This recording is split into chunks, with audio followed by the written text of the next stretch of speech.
Welcome back to Car Reviews on Michael's Movie Monsters. Today we're going to be talking about something a little different. We're going to be talking about a play. So I was given a free ticket last night to go see the final performance of Squeamish. I'm not going to say the theater company or list actor, director, producer names because I don't want to dox anybody.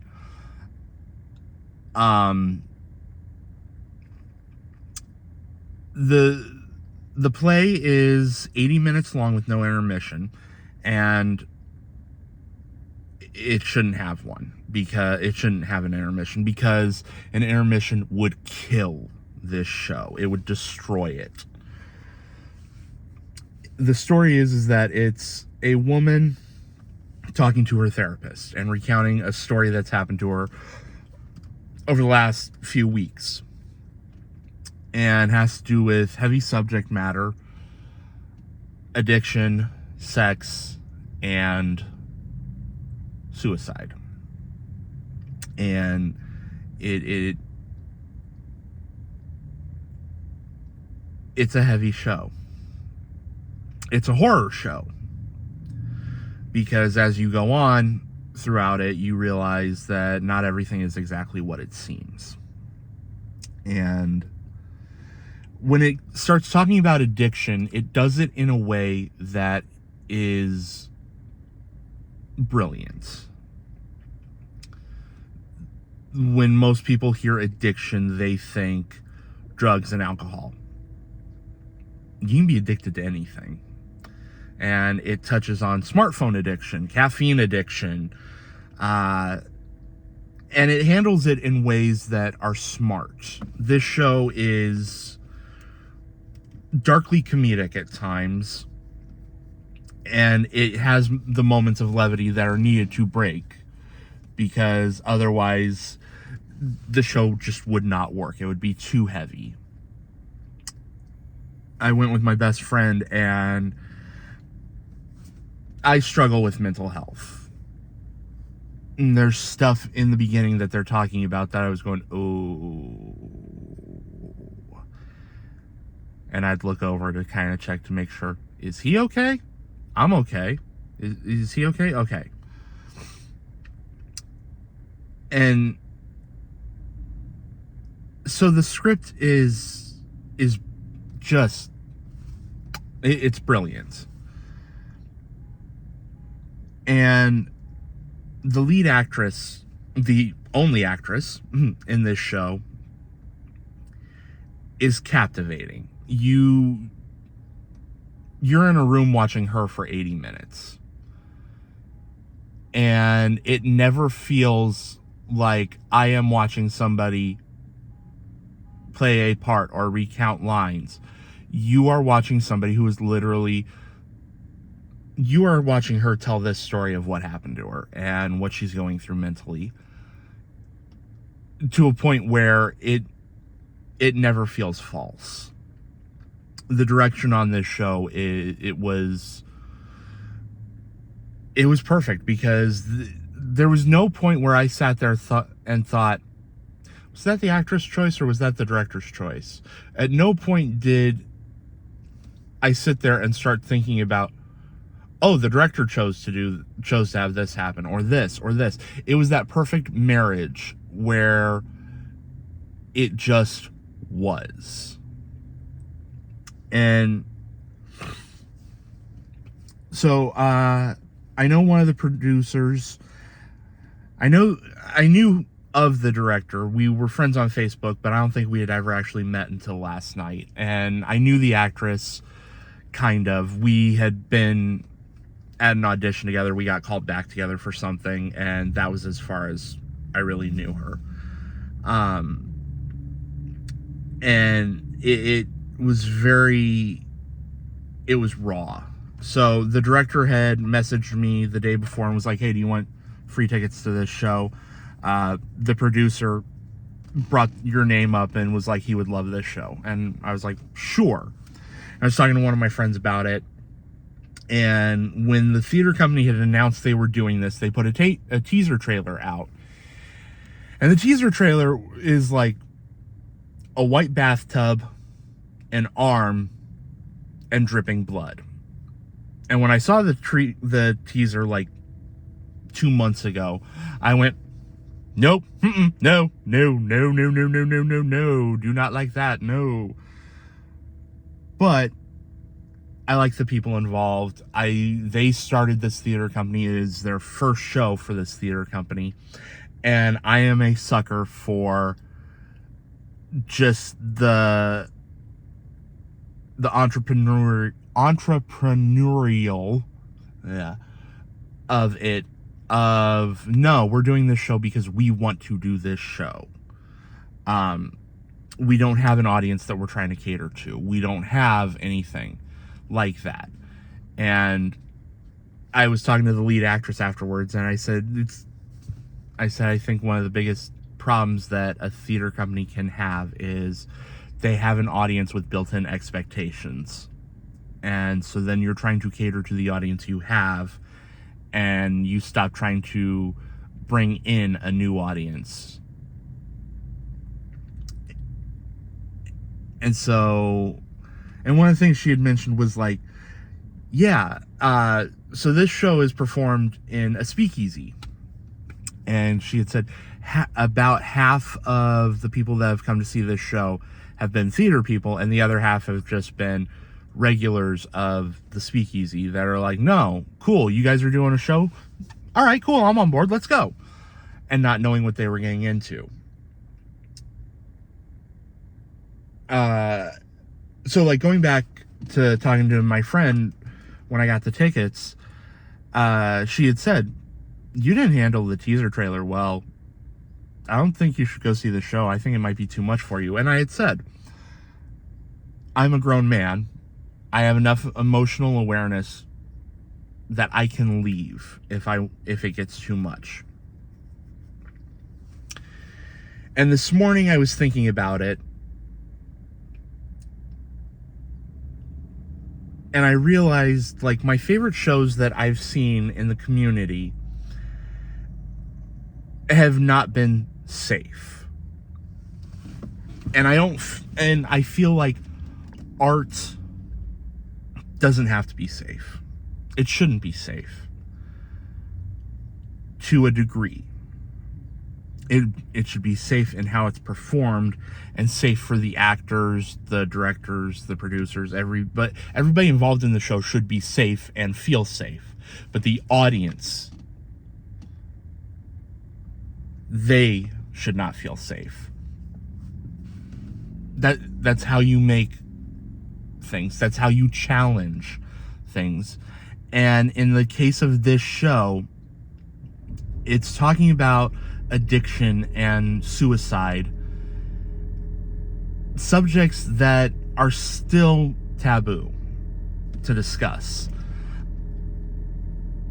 I know that right now I don't have enough followers to monetize my channel or anything like that. But I also know that if I did, I couldn't make this video. I couldn't use the words that I'm using in this video because I would instantly be demonetized for mentioning suicide, for saying the word suicide. And it's a heartbreaking thing because there's a point in the show, in what would be the third act, where all throughout it, you have thought this character has committed suicide. And you find out that their death was accidental. They weren't trying to commit suicide.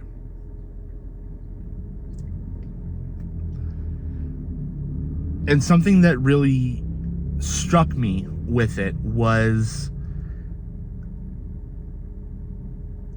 that when you hear somebody you know committed suicide,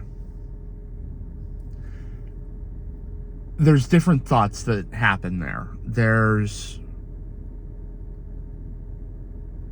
why didn't I see the warning signs? Where were the warning signs? I should have been able to do something to help them. I should have helped them.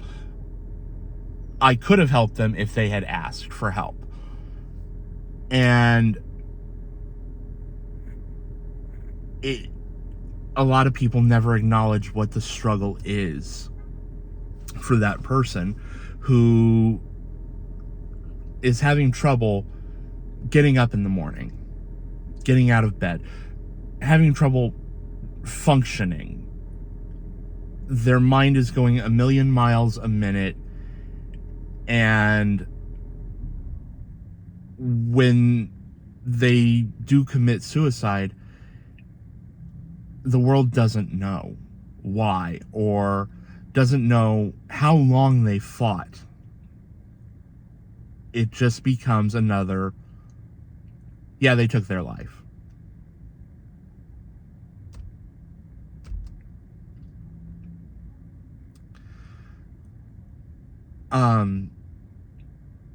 So I want to give props to the actress, without doxing or saying names. One of the things that struck me so hard about this show was how real it felt. And in her performance, there were speech patterns that I recognized where suddenly she's spewing out words at 100 miles a minute, and it almost feels like, okay, her mouth is caught up to what her brain's been trying to say, and now the lag has kind of dissipated, and the words are just flooding out as word vomit. And then she takes a breath, and she's back to, her normal speaking pattern and everything. And I'm sitting there watching it going,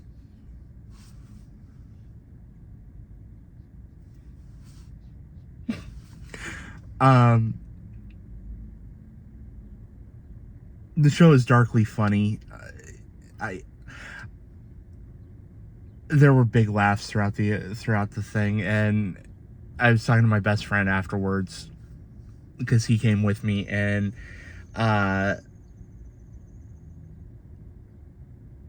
there was a lot there, and I think the script is fantastic. The direction was on point.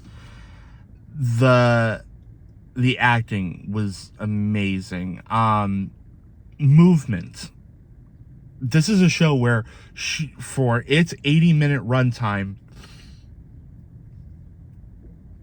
79 minutes of it is her just sitting there in a chair.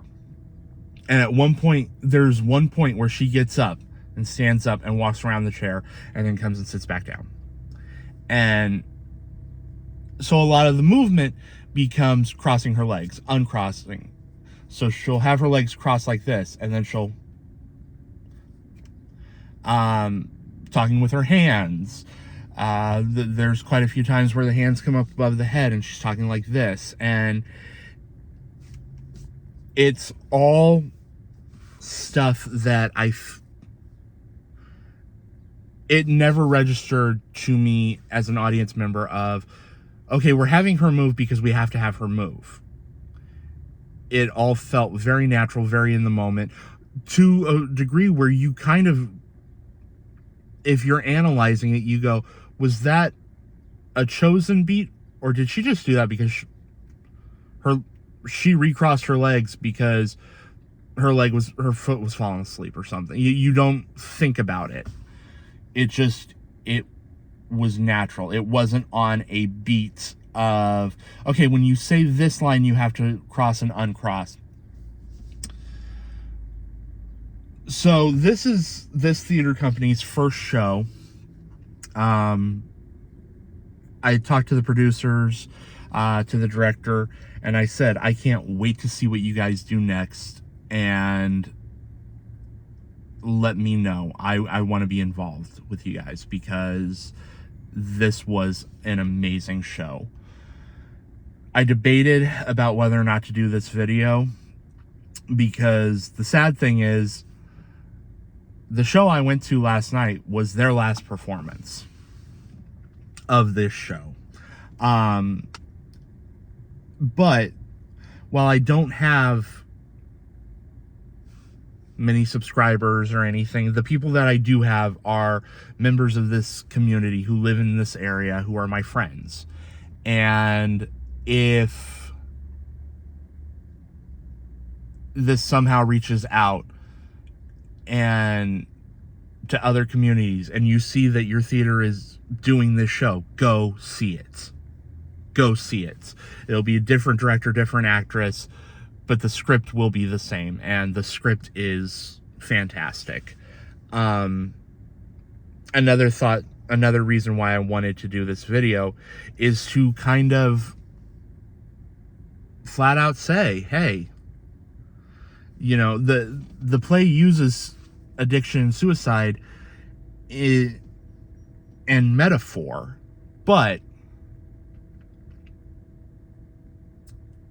while talking with the actress afterwards, we have to make it okay to talk about these things. We have to make it better than what it is now, because there are resources out there, but you have to search and you have to do research in order to find the resources. So if you don't feel like you have friends or family that you can talk to, do the research. There are places out there where you can get help, where they can help lighten the load, because right now it's a scary ass world. And day to day is hard. But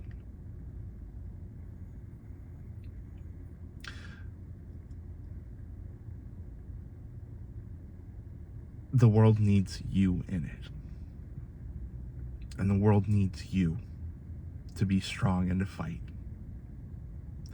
So if you feel like you can't fight, find a way to.